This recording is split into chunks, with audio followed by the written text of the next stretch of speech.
in 2023, sales in e-commerce rose like 30%, over 50 billion rands. I mean, that's absolutely amazing, So why can us women not be part of that pie, Yes. and especially also because the initial reason why I really think that this platform is for is to create jobs. Obviously, in terms of the internet penetration, there's still a bit of a challenge because not everybody, yes, everybody could have a smartphone, but it doesn't mean that everybody is online. So there's definitely some work that needs to be there. In terms of the onboarding process now, we are actually making it automated as well, where it can be like a one day. Currently, it does take some time, a few weeks to onboard the new tenant, but now we're working on technology where it can be done within one day.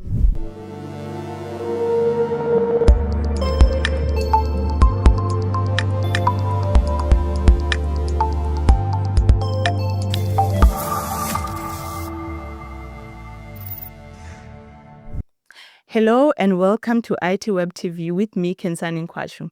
I'm the social media content creator and portals journalist at ITWeb, and it's a pleasure to be your host on this episode. Today, I'm joined by Sanele Simmons, CEO and co-founder of Mall for Women, an online shopping platform providing stylish and affordable lifestyle products for women. Sanele is a social entrepreneur with an illustrious career in the beauty, fashion, and modeling industries. Adding to her many titles, Sanele is also a semi-finalist in the Mrs. South Africa 2025 beauty pageant. Welcome and thank you for joining us, Sanele. Thank you for having me, and thank you to the viewers. How did the idea to establish Mall for Women come about, and when was it launched? So More for Women actually is a dream of mine from when I was in high school. But then, like when these things happen, sometimes you don't realize that it's a dream that maybe, or it's a goal or something that your purpose that God had created you for, right? So at that time, it was a period of Y2K. I'm not sure if you remember that. Were you even born at that time? I don't You think. don't know? Okay. So Y2K was a period that people were worried about that the computers were going to crash, that they're going to lose their money in the bank. And, so it was just, I don't want to say end of the world, but it was like that, So people were worried that, they're going to lose their money in the bank. And so, the computers, what's going to happen? So it was a computer crisis, if I can put it like that. So my school did a campaign of, that we must come up with some technology that's going to save the world. So I had relocated from Cape Town to KZN, and where I was, that school around, there was no shopping mall, and it was something that I was missing. So I decided to create a shopping mall, and we had to use the structure with the cardboard. So I used the cardboard to build this shopping mall that had the latest technology, even though it was empty inside.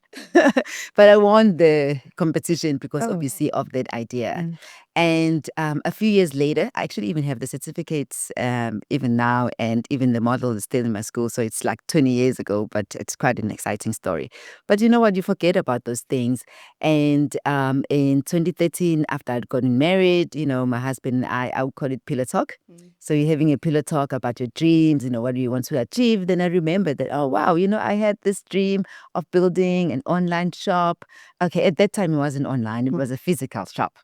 So we speak to a few developers to try and build this shopping mall, for women. Women can take their kids there. They don't have to go to hospital or clinic with their small kids. They can come to this mall for women and, have nursery and people watching after their kids.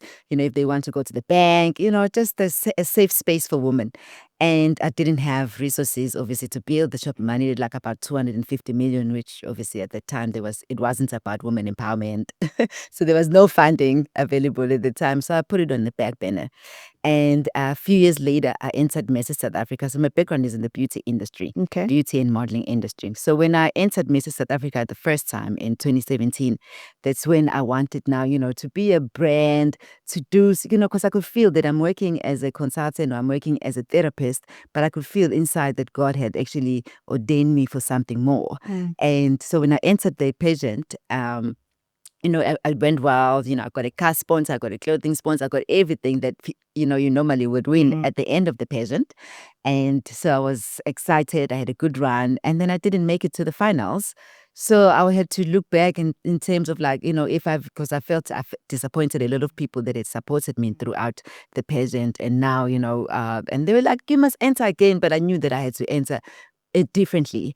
And one of the things that I realized that, okay, yes, I do make women look beautiful, maybe in my therapy room or if I'm working at the counter by selling them products, but there's not really much of an impact that I'm doing in community. So that's what I decided to do. Let me be an entrepreneur. Let me start a nonprofit company in 2017. And everything went well. I started Beauty with Intention, where we used to host events.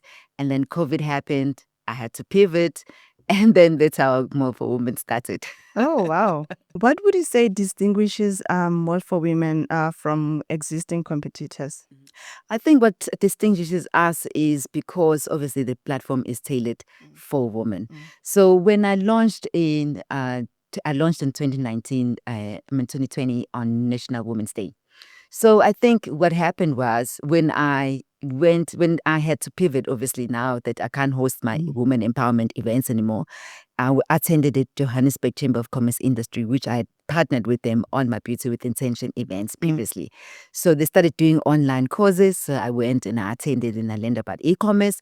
And I was like, you know what, I can do this because I do have retail background. But then also now it was like, how am I just going to sell normal makeup? Now, I'm a woman, I'm a role model, I'm about women empowerment. And then so it's not going to have that same much impact because also when women want to buy face creams or perfumes, they want to smell, they want to feel. So I'm not going to do that online. But anyways, we launched on the 9th of August. And then after that, what I did was I attended a Future Females Business School. So with the Future Females Business School, that's when I was able to see that, okay, this platform, actually, when you start any business, actually, you have to have a problem that you are solving. So at that time, it was just an inspiration, right? But then now I had to really look in terms of what problems do women actually face. And then that's when it came about that, women need their own dedicated shopping platform.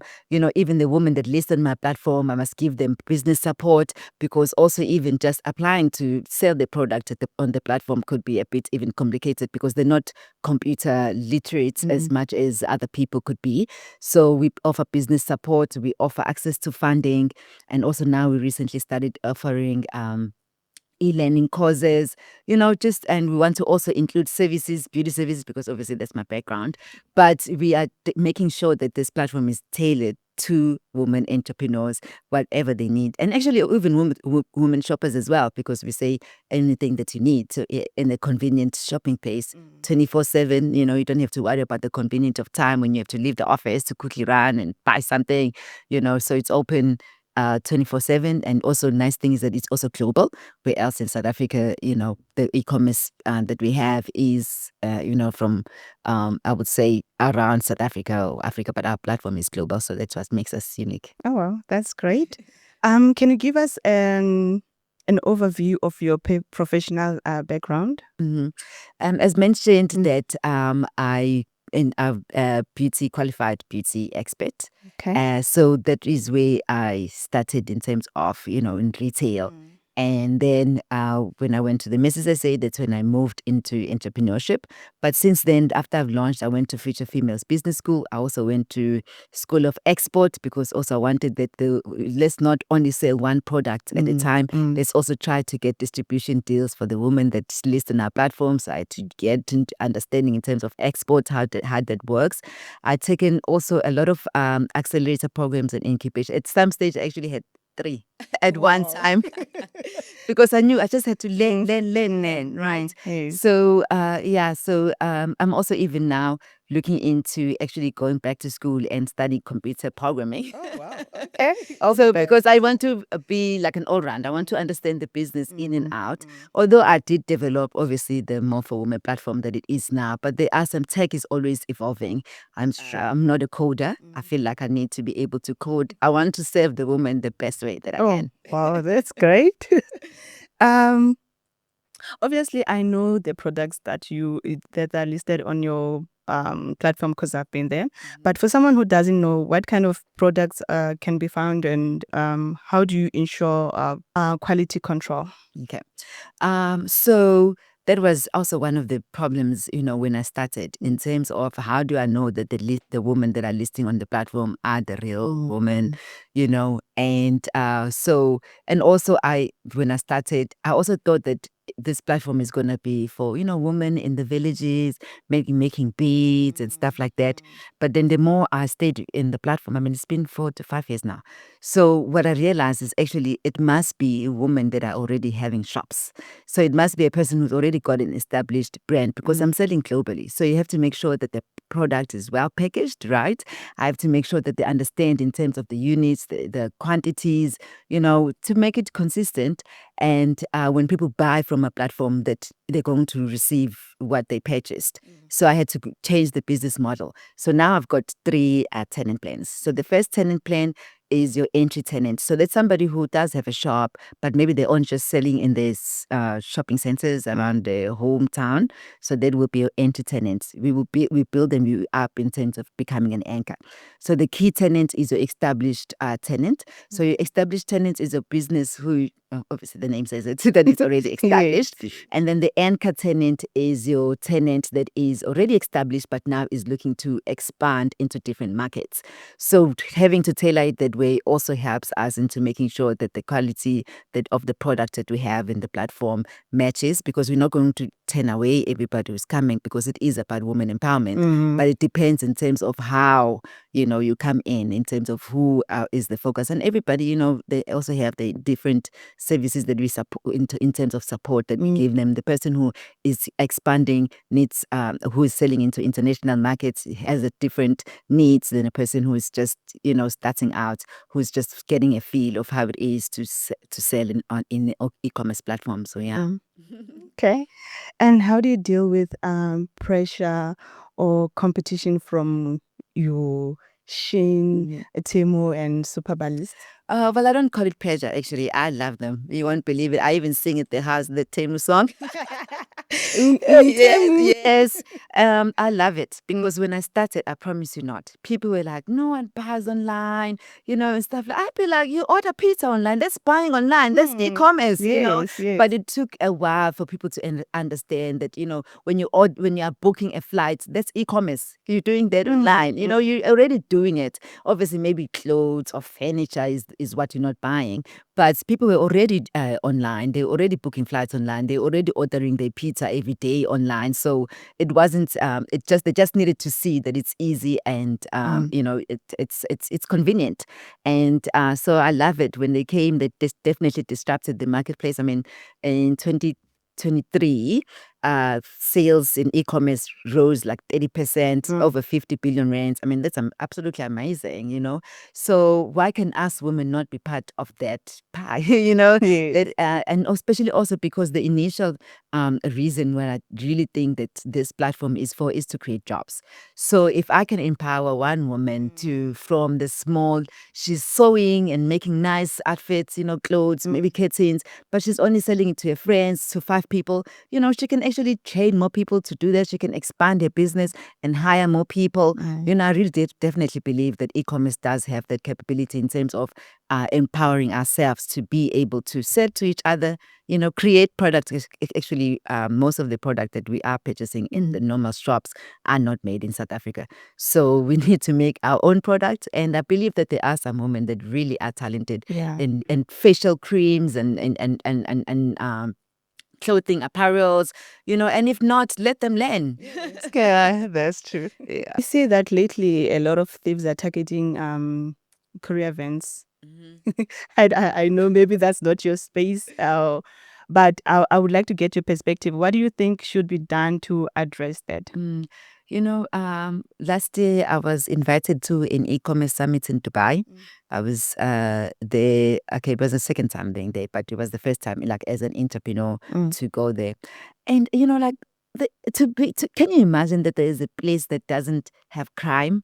Like it's really absolutely. If you leave your phone here, you come back, the next day, it will still be in that place. People are scared to touch it. Wow. Maybe because in the past, obviously, if you stole, maybe they would chop your hands or something. I'm not saying that that's what we must do, but I really believe that it's time that we teach our children, from a young age. If it doesn't belong to you, don't take it. Leave it there. It's not yours. And, how I think, even when I was growing up, even if I pick up money, I'd be like, yeah, it's my lucky day. Or you find something, you think it's your lucky day, but somebody else is crying. Yeah, so it's not really luck. And I really believe that if we develop that culture, because, there's so much that we can do in this country, even with tourism, unfortunately, tourists are scared to come because tourists are getting robbed. So I really believe that it's time that we change that culture of having to know that, okay, if something doesn't belong to you, don't take it. I definitely littering. There's so much things that we have to do in this country, but I believe that it starts at home. If you are able to teach our children, respect the elder, don't take something that doesn't belong to you. Don't throw papers in the floor, throw them in the bin. It can make a huge difference. Yeah, that's true. And besides that challenge, what other challenges do you think are facing the e-commerce sector? Definitely logistics, but not obviously in terms of being parcels being stolen. I don't want to scare people. Logistics in terms of the delivery, like location, in terms of the street names, Yes. all those things. I think it is quite still a huge problem. And I would also think maybe get to shop checkouts. Currently I'm using PayPal because I'm taking orders, I'm accepting orders in dollars. So because it's a global platform, so people must pay in dollars. If it's in rands, they probably would think, oh, it's a South African platform, and also they don't have rands, so it's always easier to pay in dollars. And I've got a geolocation, so also when you log in, it changes the currency into your country, but when you check out in dollars. So also even with that, in the beginning, used to be a bit like, oh, why are your prices in dollars? Why? It's like, it's a global platform, and it's not that people don't buy in dollars, they do, because you check the exchange rate. It doesn't mean that because it's in dollars, it's more expensive in South Africa. It's still the same price. It's just that obviously in American dollars, it's, if you do that exchange rate, it will seem to be more. And also more because the products are made in Africa. When they go to the US, there's also shipping that's involved. So with them, they actually end up paying more. The ones from Yes, the one that overseas end up paying more. Okay. Yeah. And what's your perspective on the state of the e-commerce sector in South Africa? Very promising, I must say. Like I said, that with the new disruptors, they've came in, they've changed people's narrative. I've never had anybody say in the past 2 years that no one shops online. Everybody understands e-commerce, which is very good. I think in terms of a lot of people having mobile phones, it's also going to increase more sales in terms of people being more. It's the estimated like 70% of people have smartphones in this country. So imagine, if we are spying from each other, let's stop buying from Temu. Let's buy from each other. Yes, let's support one another. Yes, so that's the aim. Actually, that's the goal. So I think definitely in terms of smartphone, social media as well. Social commerce, I think, is going to be very key in terms of being able to explain your product. Okay. And looking at where Mall for Women is right now, how do you think the e-commerce sector has evolved over the years in South Africa? But definitely has. Like I said, that in the beginning, people would say no one buys online, even though they're ordering flights and food. But I would think it has, and it will definitely change because of people having cell phones, people the social commerce on the internet. When you are on Facebook and then you see my ad, maybe with a T-shirt or something, you're like, oh, that's nice, and then you buy. Obviously, in terms of the internet penetration, there's still a bit of a challenge because not everybody, yes, everybody could have a smartphone, but it doesn't mean that everybody is online. So there's definitely some work that needs to be done in that regard. Okay. Are there any emerging trends or technologies that you think will shape the future of e-commerce in South Africa? Definitely AI. Okay. Yeah, definitely AI. I mean, I was at the ITWeb summit last year. I went to the class. And that's where we actually met. Yes. Okay. Definitely AI. I think it's amazing what it's able to do. I remember also even before, like some of the things that will take me 2-3 hours. I mean, not even hours, 3 weeks to do. Now it could be 3 hours, Yes, yeah. So it definitely AI is I mean, your augmented reality, those things. I mean, those are the kind of things that I wish for women to have the latest technologies in there. When it comes, you find it first at more for women. Okay. And how can e-commerce business in SA capitalize on the growing demand for online shopping? I don't know. When I use the word capitalize, sometimes it can come across as, I'm a capitalist, but we can take advantage of it. And like I said, that in terms of the product, the women that are only selling in the small neighborhood shopping centers, only people that are working in that center see your product. But then if you put it on an e-commerce business, people in Devon, people in Cape Town can be able to see your business, right? And then, okay, maybe yes, you do advertise on Google and stuff like that, but that's not enough. You need to engage with your customers. So then that's when the social media comes in, where you can have webinars or you can run competitions and stuff like that, where you can get, because I definitely believe that customer experience and customer engagement also is key.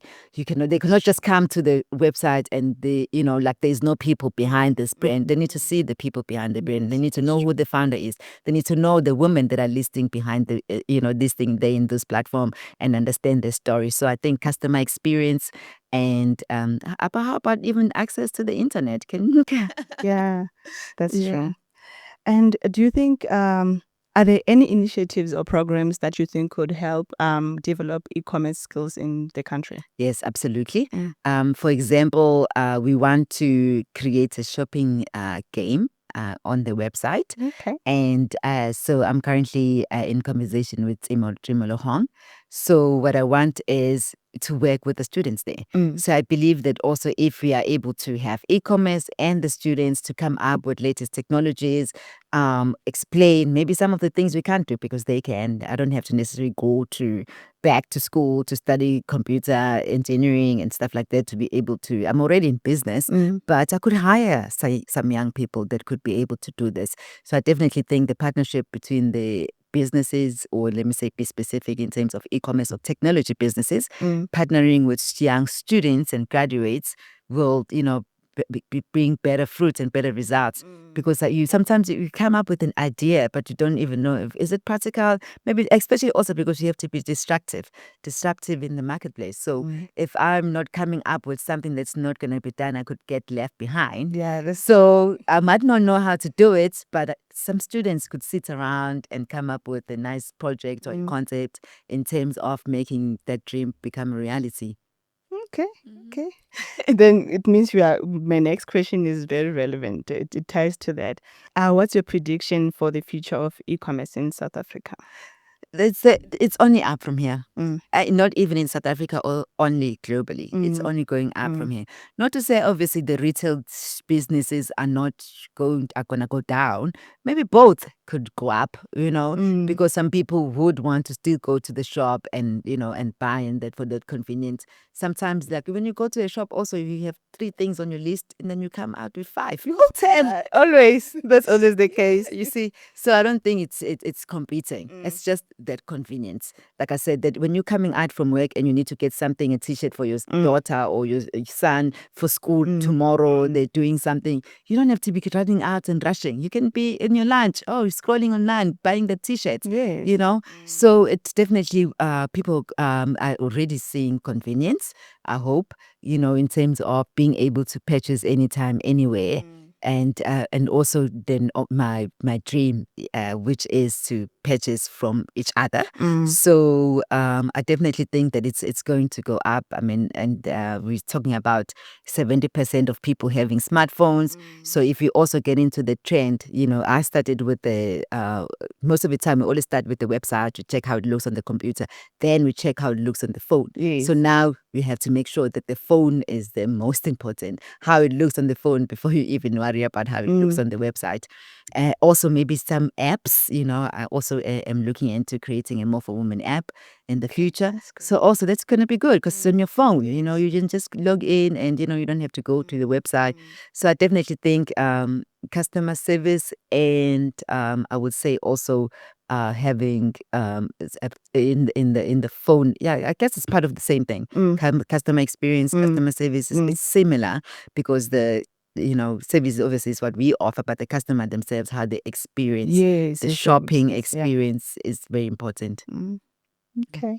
And when it comes to leadership, what values or principles guide your decision making and leadership style? Okay. I would say empowerment, which is my drive, right? Empowerment. If I'm able to empower anybody that I meet, I feel like I've done my job for the day. And then, or even with my team, inclusivity is also very important. Yes, it's more for women, but not only women are shopping there. Men, as it's almost like 50-50. Men are also shopping there. My husband is my co-founder. Actually, I'm sorry, I only just thought about that. To mention that now. But he's the founder, so he's the one. He's running everything. So he's the co-founder in the business. So even with some of my suppliers, some of my business associates, because I said collaboration, one of the things that I didn't mention is that in terms of the onboarding process now, we are actually making it automated as well, where it can be like a one day. Currently, it does take some time, a few weeks to onboard the new tenant, but now we're working on technology where it can be done within one day. You can load your picture, you can do the facial verification, and then if everything matches up before the end of the day, you're already a tenant. That's the way to go. So some of the technologies you cannot be thinking like it's more for women. Oh, they also have women in their lives. They also have mothers, wives, daughters. So it's inclusive. Although the name is called More for Women, but it's very inclusive.